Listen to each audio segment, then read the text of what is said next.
England in the 1840s moved beneath a veneer of polished civility, yet every ballroom and drawing room hummed with quiet calculations, each marriage forged as much by necessity as sentiment. Amid this landscape of velvet restraint, the Duke of Aylesbury stood as a figure carved from winter air. Edmund Hawthorne, merely 24, carried a reputation as severe as the black coats he favored, and society whispered that no woman's charm had ever thawed him. His estate, though vast and venerable, felt hollow, as if the long corridors themselves had learned silence from their master.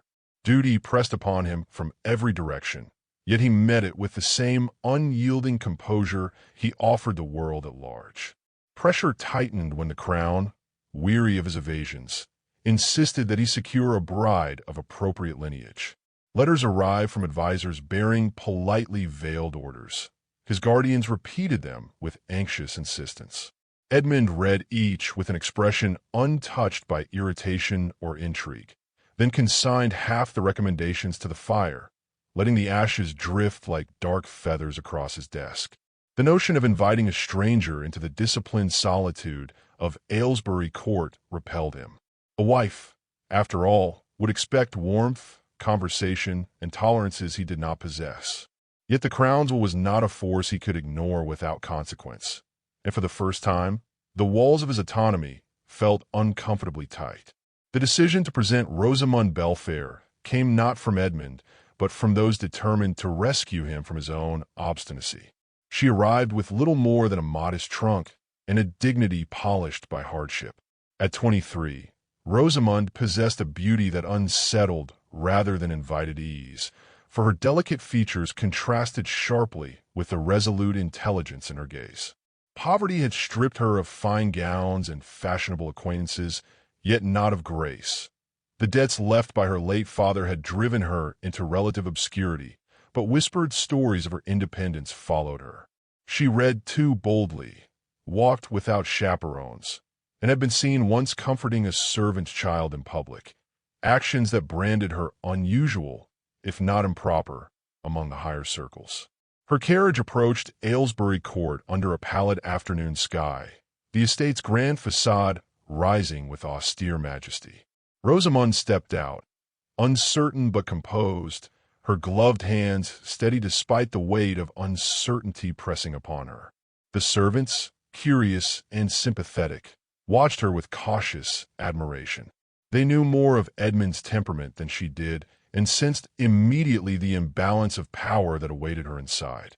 When she crossed the threshold of the entrance hall, she entered not only a house, but a world where every gesture would be measured, every word weighed.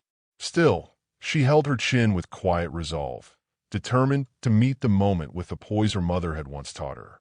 Edmund descended from the stairway with the confident precision of a man accustomed to obedience. His eyes, cool and assessing, swept over Rosamund's figure for the briefest second before retreating into indifference. He did not offer a bow, nor even the faintest nod of respect. Instead, before the assembled servants who had paused their duties to witness the encounter, he pronounced his decision with the blunt efficiency of a verdict already sealed. "I will never love you," he said, each syllable ringing through the hall like polished steel. "Pack your things and leave." A ripple of discomfort traveled through the staff. A footman glanced downward, and an older maid pressed a hand to her mouth. Rosamund felt the humiliation burn across her skin, yet she neither flinched nor pleaded. Her pride, carefully guarded despite her reduced circumstances, held her upright. She dipped a restrained curtsy, murmured that she would depart before dawn, and turned away with a calmness she did not entirely feel. The narrator's invisible eye lingered on her as she walked toward the guest corridor, her footsteps quiet but resolute, carrying the weight of rejection delivered before she had spoken a single word. Evening settled over Aylesbury Court with a chill that deepened the stillness inside its walls. Rosamund, unwilling to retire without thanking those who had shown her subtle kindness, slipped into the servants' kitchen, intending to offer a gesture that cost her nothing but time.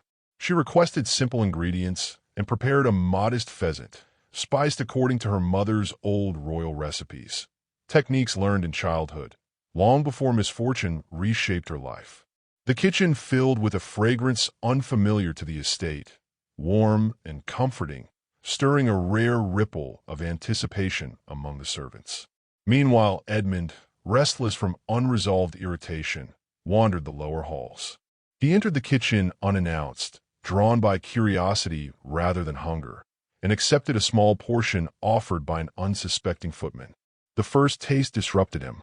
The richness of flavor unfolded with startling delicacy, awakening something dormant beneath his restrained exterior. His gaze sharpened, and he demanded, in a voice more controlled and calm, to know who had prepared the dish. The kitchen fell silent before a hesitant answer rose. Miss Belfair. Edmund stood motionless, the weight of this revelation settling over him with unfamiliar force. It was not merely the excellence of the meal that disturbed him, but the implication that Rosamond, the woman he had dismissed without pause, had offered kindness even in humiliation. While he remained rooted in pride, she had extended generosity to those beneath his notice. The realization unsettled the rigid lines of his convictions. He left the kitchen without another word, though his thoughts moved in circles he could not command into order. Rosamond, unaware of the upheaval she had stirred, returned to her guest chamber and prepared for departure, believing her presence had left no trace upon the household, or so she thought. Yet, as the manor succumbed to night, a tension lingered, an unspoken recognition that the cold order of Aylesbury Court had shifted, if only by a breath, and nothing would remain the same. Edmund rose before dawn, compelled by an agitation he could neither articulate nor dismiss. The notion of Rosamond leaving unsettled him in a manner he found both irrational and intolerable. He paced the marble corridor outside his study until he convinced himself that her departure posed a practical inconvenience. The roads, slick from the previous night's rain, had become his excuse. The truth, however, pulsed beneath the surface of that justification like a concealed ember. When Rosamond descended the main staircase with her modest trunk and her measured composure, he intercepted her with an abruptness that startled even himself. He declared the route unsafe and instructed her to remain until conditions improved. His tone attempted detachment, but its rigidity betrayed unspoken urgency. Rosamond regarded him with polite confusion, recognizing the contradiction between the man who had demanded her expulsion and the man who now halted her escape. She accepted his decree with a grace he did not deserve, though her expression revealed nothing of her private disappointment. Her continued presence rippled through the household like a quiet revelation. The servants, who had witnessed her humiliation and admired her fortitude, welcomed her lingering stay with gentle warmth. Whispers circulated along the servant corridors and into the village beyond. The Duke had kept the impoverished beauty at Aylesbury Court. Speculation bloomed with invasive vigor. Some insisted Edmund wished to court her. Others believed he intended to offer charity rather than affection. A few, bolder in their assumptions, suspected a scandal already underway. London, always eager for fresh gossip, seized the narrative and embroidered it with imaginative extravagance. Rosamond's reputation, already delicate, strained under these rumors, while Edmund's silence only deepened the mystery surrounding his motives. Yet Edmund scarcely spared thought for society's murmurs. His mind remained stubbornly fixed on the unexpected warmth Rosamond had brought into the estate's lifeless atmosphere. He observed her at a distance, unwilling to expose his shifting emotions. She navigated Aylesbury Court with gentle curiosity, pausing to admire the gardens, offering smiles to the maids, and greeting the groundskeeper as though she had known him for years. It astonished Edmund how quickly the servants gravitated toward her, finding in her attentiveness something they had not received from their master in years. When she thanked a footman for assisting her with a window latch or complimented the polish on a banister, the young man nearly stammered from surprise. Edmund noticed, far too often, that she possessed the remarkable ability to bestow significance upon small acts, transforming routine exchanges into moments of dignity. His fascination, though unwanted, persisted. He found excuses to cross her path, a sudden need to inspect the conservatory just as she examined its orchids, or a manufactured interest in the library at the precise moment she sought a book of botanical sketches. Each encounter yielded no more than a few words exchanged, yet each left him feeling strangely disarmed. Rosamond, for her part, treated him with faultless courtesy, as though the humiliation he inflicted upon her had evaporated into the past. Her even temper unsettled him more than her indignation might have, for it suggested a depth of character he had misjudged, perhaps unforgivably. One afternoon, she prepared a loaf of bread for the servants, intending to repay their kindness with something modest yet meaningful. Edmund arrived under the pretense of checking the pantry inventories, only to pause as the rich, warm scent greeted him. Rosamond looked up with mild surprise, flour dusting her fingertips. Edmund's gaze lingered longer than propriety allowed. He commented that the aroma was unexpectedly pleasant, then added, almost despite himself, "Your hands create warmth where there was none." The words escaped him with an intimacy he had not intended. Rosamond, startled, lowered her eyes, and for the first time Edmund wondered whether he had spoken more truth than he dared acknowledge. News soon reached Aylesbury Court that a foreign prince would be visiting as a guest of the crown. The meeting held political significance, and the estate was expected to host a formal banquet of impeccable quality. Typically, Edmund would have delegated preparations to the housekeeper and the chef, yet the memory of Rosamond's culinary skill lingered in his thoughts with stubborn persistence. He suggested, with calculated neutrality, that Rosamond assist in designing the menu. The household reacted with a blend of awe and alarm. No duke invited an impoverished gentlewoman, especially one already touched by rumors, to influence a diplomatic feast. But Edmund's word carried the weight of unquestioned authority, and no one dared oppose him. Rosamond accepted the role cautiously. She offered her ideas with humility, mindful that every step she took could be misunderstood.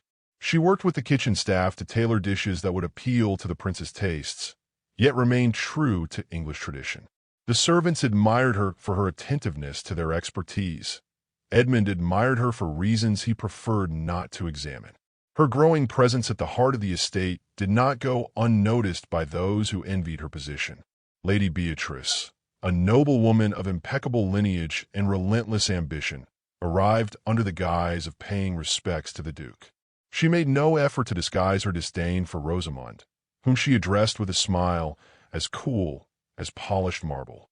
Her remarks, veiled by propriety yet edged with malice, painted Rosamond as an interloper clinging to the Duke's charity. Rosamond bore these slights with composure, though each one chipped at her fragile sense of belonging. Edmund observed these exchanges with attention he struggled to conceal.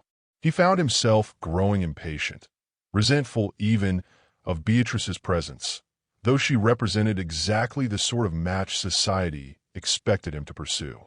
His gaze drifted repeatedly toward Rosamond, who stood at a careful distance, speaking softly with a maid. Her self-restraint impressed him more deeply than Beatrice's practiced elegance ever had. The contradiction between expectation and inclination widened inside him like a breach. It was after a particularly harsh comment from Beatrice that Rosamond sought refuge in an unused music room.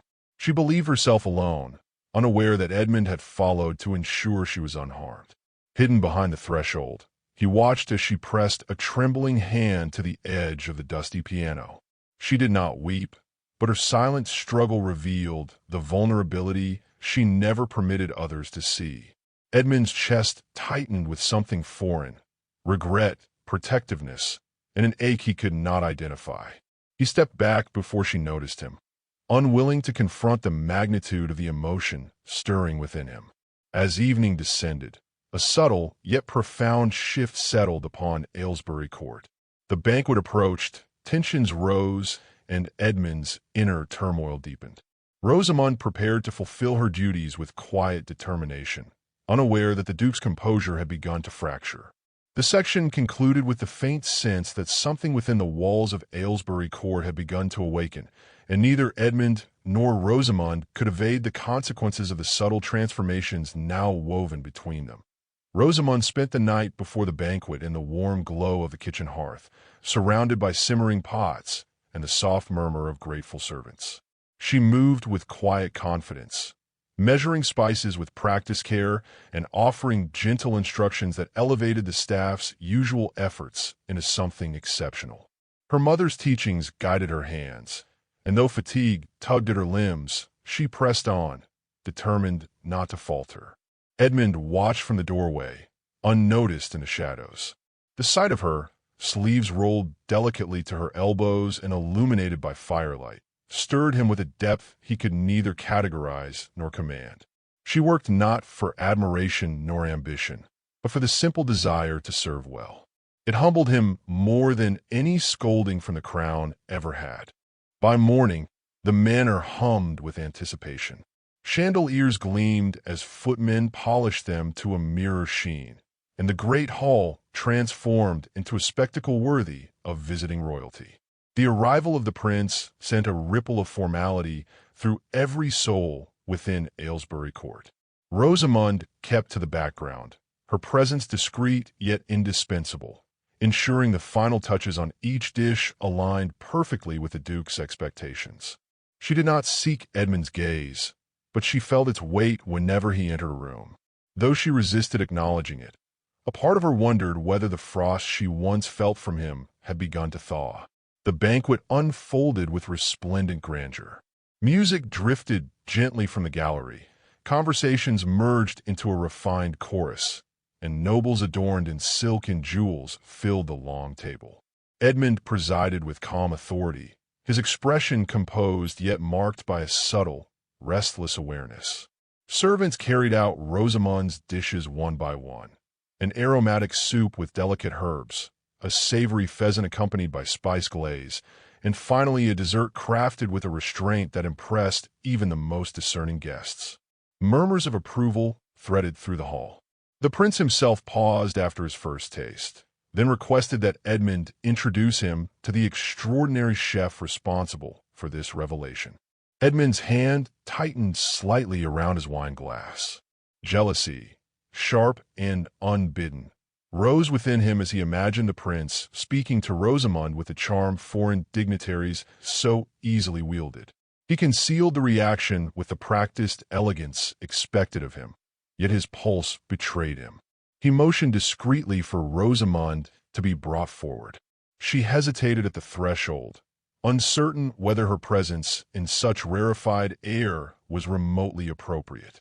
But the prince insisted with genuine warmth, and she stepped forward with a humility that only heightened the room's fascination. She spoke softly, offering modest explanations for her culinary choices. The prince praised her innovation with a smile that lingered just a fraction too long. Edmund felt something in him twist.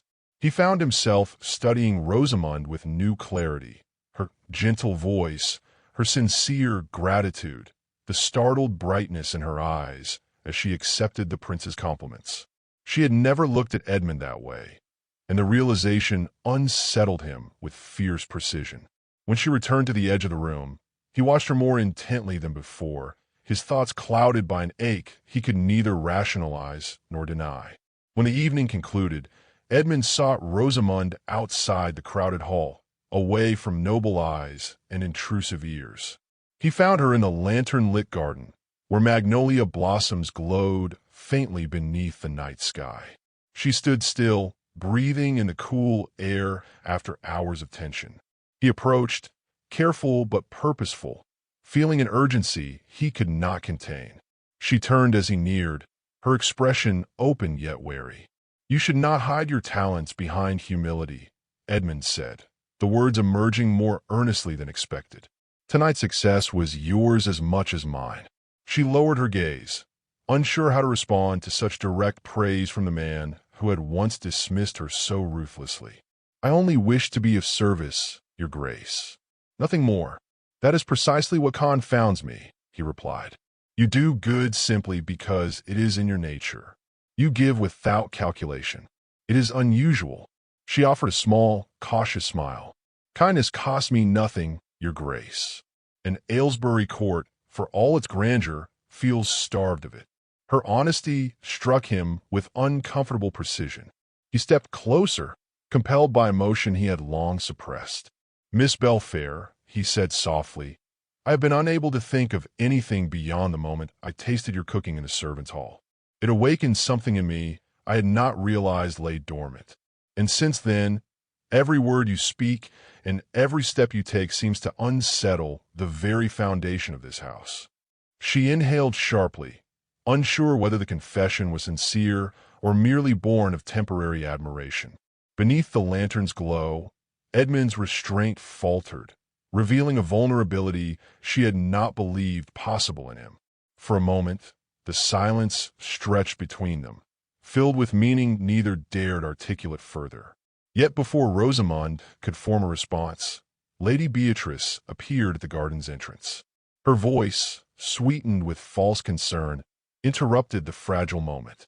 She insinuated with sharp subtlety that Rosamond's presence in the garden constituted impropriety and that gossip would soon feast upon it. The cruelty behind her words cut deeper than any open accusation. Edmund hesitated, caught between decorum and instinct.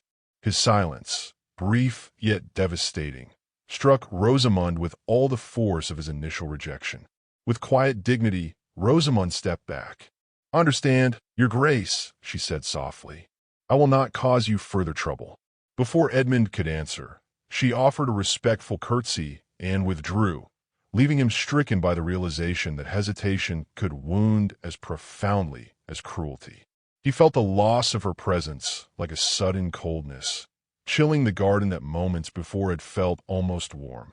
Later that night, Rosamond sat alone in her chamber, her belongings neatly arranged as though preparing for departure. Resolve settled over her, though sorrow edged it. She could not remain in a place where affection seemed possible only in secret and where public silence outweighed private feeling. Edmund's near confession echoed in her thoughts, but so did the enduring truth of her vulnerability. She had survived too much to surrender her dignity to uncertainty. She resolved to leave the next morning. The decision brought no comfort, yet restored her sense of agency, the only shield she possessed in a world ruled by reputation and power. As the candles dimmed and the corridors fell silent, a quiet finality settled around her. Edmund, unaware of her resolve, remained in the garden far longer than reason allowed, wrestling with emotions he had never permitted himself to acknowledge. Yet dawn would force both of them to face what the night had changed. Edmund slept little, rising before the servants had lit the first lamps. A mounting dread pressed against his ribs, an intuition sharper than logic, that Rosamond would not wait for his explanation, apology, or anything in between. The garden confrontation replayed relentlessly in his mind. Her earnest eyes, her trembling breath, and the instant he allowed propriety to silence him. That single moment of hesitation had undone all the fragile trust he had begun to build. Now, with dawn creeping pale across the horizon, he realized he might be too late. His composure fractured as he crossed the corridor with uncharacteristic urgency, ignoring the startled looks of servants who had never seen their duke move with anything but measured grace. In her chamber, Rosamond folded her final gown with meticulous care, her cheeks pale from sleeplessness. The decision to leave wounded her deeply, yet pride anchored her resolve. She could not endure another day, suspended between insult and admiration, between fleeting tenderness and the suffocating rules of Edmund's world. While she could not deny the warmth she saw emerging in him, she feared it existed only in secluded corners, far from the scrutiny of society. She had known affection in her childhood and silence in her years of hardship. She understood that silence, when applied at the wrong moment, could bruise the heart more violently than open disdain. When a maid knocked softly to alert her that a carriage could be readied on her request, Rosamond thanked her and lifted her trunk with steady hands, determined to leave before emotion could sway her choice. Edmund reached her door moments after she stepped into the corridor. He caught only the soft echo of her footsteps fading toward the main staircase. Panic, swift and unregulated, gripped him. He pursued her with a speed unbefitting a duke, calling her name in a voice far rougher than he intended. She did not pause. The distance between them stretched painfully, as though the manor itself conspired to keep them apart. By the time he reached the entrance hall, Rosamond had already crossed its threshold into the pale morning light, her posture straight despite the weight of the trunk at her side. The sight struck him with such force that he halted, breath suspended, as though the world had turned to glass. The staff, witnessing the scene from the edges of the hall, exchanged anxious glances. Their loyalty to Rosamond had grown swiftly, rooted not in duty but affection. The eldest housemaid, who had once endured Edmund's cold indifference with stoic acceptance, now stepped subtly into his path as he moved forward. She offered a tiny, resolute shake of her head. "If you mean to stop her, Your Grace," she murmured, "you must speak with heart, not authority." Another servant stepped beside her, then a third, forming a gentle but undeniable barrier. It was not rebellion, but a plea born of devotion to the woman who had treated them with dignity. Edmund understood the message. His title could carry him anywhere, except into Rosamond's forgiveness. He moved past them only when he was certain he could speak as a man, not a duke. Outside, Rosamond stood near the gates, waiting for the driver to secure the carriage straps. The morning breeze tugged at her cloak, carrying with it the scent of dew-covered earth. She did not turn as Edmund approached, though she sensed every step he took. Her silence formed a fragile wall he feared to shatter, yet he pressed forward, driven by something stronger than fear. "Miss Belfair," he said, his voice softer than she had ever heard it, "do not leave this place because of my failures." She closed her eyes briefly before facing him. "Your Grace, you owe me no explanation. I came here seeking an opportunity to rebuild my life, not to complicate yours.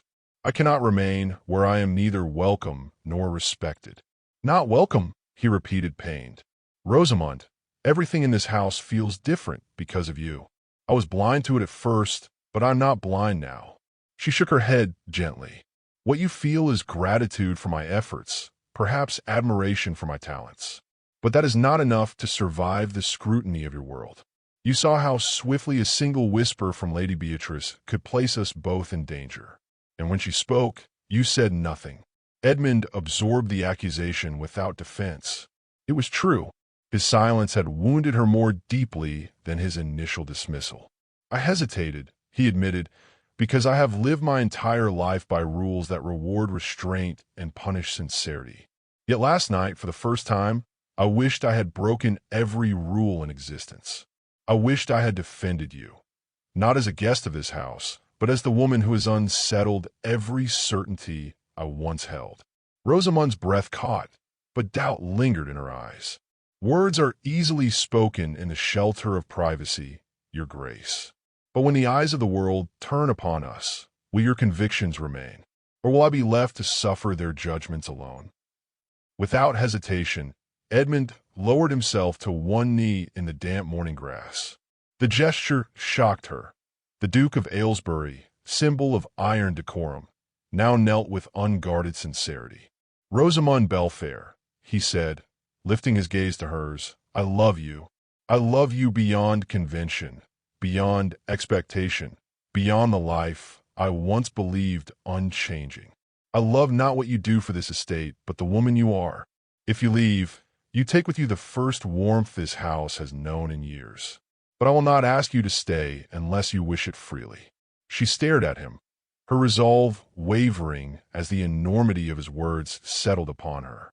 Never had she imagined a duke kneeling before her, nor had she imagined the raw honesty now shining in his eyes. Slowly, her fingers loosened around the handle of her trunk. "Edmund," she whispered, allowing his given name to pass her lips for the first time. "If I stay, it must be as an equal in heart, not as a charity case or whispered scandal." He rose, taking her hands with reverent care. "You shall stand beside me," he vowed, "and I will confront every whisper, every headline, every expectation that dares challenge your place at my side." His promise proved true. Within days, newspapers churned out scathing commentary. Duke enchanted by fallen gentlewomen, Aylesbury court in uproar, unlikely bride captures a noble heart. Edmund responded to each uproar with unwavering firmness, announcing their engagement with deliberate public pride. Those who ridiculed him found themselves disarmed by his unapologetic devotion, and those who pitted Rosamund soon witnessed a transformation in the household. The Duke smiled more often, the halls held warmth again, and a quiet joy radiated through Aylesbury Court. Their wedding, though modest, shone with sincerity. Candlelight flickered against polished brass, rose petals lined the chapel aisle, and the choir sang with gentle fervor. Edmund looked at Rosamund as though seeing a sunrise after years of winter. When they exchanged vows, the union felt not like a defiance of society, but the natural conclusion of two lives shaped by loneliness, now bound by tenderness. As they emerged hand in hand from the chapel's stone archway, the future stretched before them, unwritten yet brimming with promise. And though the world beyond Aylesbury Court would continue to watch, perhaps even judge, neither feared it any longer. They had chosen each other, and in doing so, had rewritten the story that once began with rejection but now ended with a devotion strong enough to warm even the coldest heart.